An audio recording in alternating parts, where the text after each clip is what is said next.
Sunday morning இப்போ time பார்த்திங்கன்னா 11 ஆகுது. இங்கே வெதர் பார்த்திங்கன்னா இன்றைக்கி 13 பாகையாக இருக்குது. கொஞ்சம் குளிரான காலநிலையாக தான் இருந்தது. அப்போ சண்டே ஸ்பெஷல் என்னென்னு பார்த்திங்கன்னா நண்டு குழம்பு. இந்த நண்டு குழம்பு எப்படி செய்கிறதுண்டா, முதலாவது என்ன செய்யணும், நண்டை நல்லா வடிவாக க்ளீன் பண்ணி எடுக்க வேணும். இதுதான் நான் எடுத்த நண்டை வடிவாக க்ளீன் பண்ணி மஞ்சள் எல்லாம் போட்டு கழுவி வச்சிருக்கிறேன்.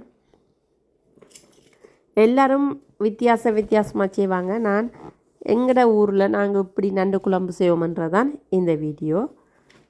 நண்டு குழம்பு செய்கிறதுக்கு ஒரு மசாலா ஒன்று ரெடி பண்ணணும். அதுதான் இப்போ வெங்காயம், உள்ளி, கொஞ்சம் மிளகு, சின்ன சீரகம் எல்லாம் போட்டு தாளிக்கிறேன்.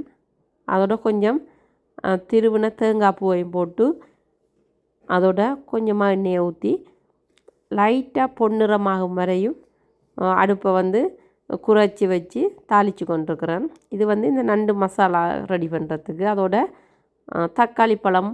ஒரு தக்காளி பழம் வெட்டி வச்சுருக்கிறேன். அதையும் இதில் சேர்த்துட்டு கிளறி விட்டு ஓரளவு பொன்னிறமாகும் வரையும்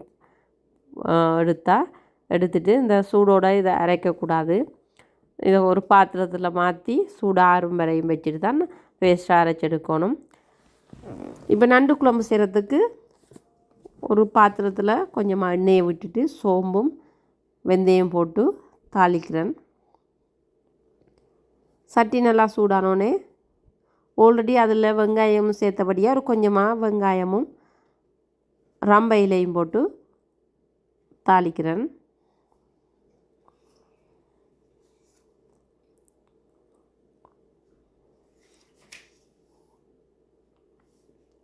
இந்த வெங்காயம் எல்லாம் பொன்னிறமாக வர்ற நேரத்தில் க்ளீன் பண்ணி வச்சுருக்கிற நண்டு இதில் சேர்க்குறேன்.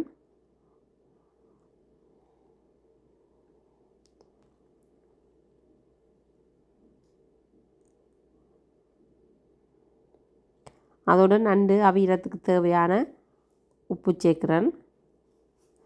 உப்பெல்லாம் சேர்த்துட்டு நல்லா ஒருக்கா கிளறி விட்டுட்டு நண்டு அது இந்த எண்ணெயில் இந்த நண்டில் உள்ள தண்ணியிலேயே அது கொஞ்சம் அவிஞ்சு வந்துடும். அதுக்கு பிறகு கொஞ்சம் மஞ்சளும் போட்டு மூடி வச்சா அது லைட்டாக அவிஞ்சிடும்.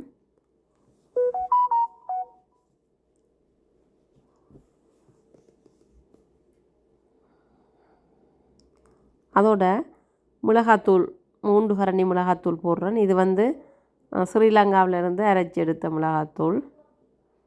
நல்ல டேஸ்ட்டாக இருக்கும் கறிக்கு. அதையும் போட்டு ஒரு கிளறி விட்டுட்டு கொஞ்சமாக நண்டு அவியறதுக்கு ஏற்ற மாதிரி கொஞ்சம் தண்ணியையும் விட்டுட்டு இப்போ மூடி வைக்கிறேன்.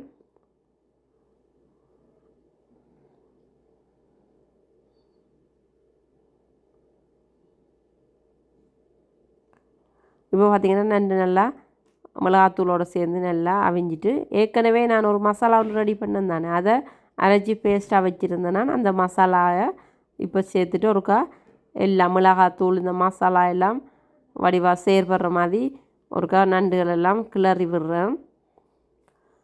அதோட சில பேர் புளி விட மாட்டாங்க. நாங்கள் எங்களோட ஊரில் நாங்கள் புளி விட்டு தான் நண்டு கறி சமைக்கிறது. அப்போ ஒரு எலுமிச்சம் அளவு புளியை ஊற வச்சுருந்தேன்னா நான் அந்த புளியை தான் இப்போ புளிஞ்சு விடுறேன்.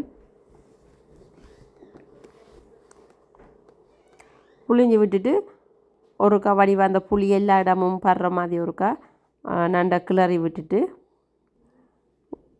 ஒருக்கா ஒரு 2 மினிட்ஸ் மூடி விட்டு பார்த்திங்கன்னா சுவையான நண்டு கறி ரெடி. இன்னொரு வீடியோவில் பார்க்கலாம். பாய்.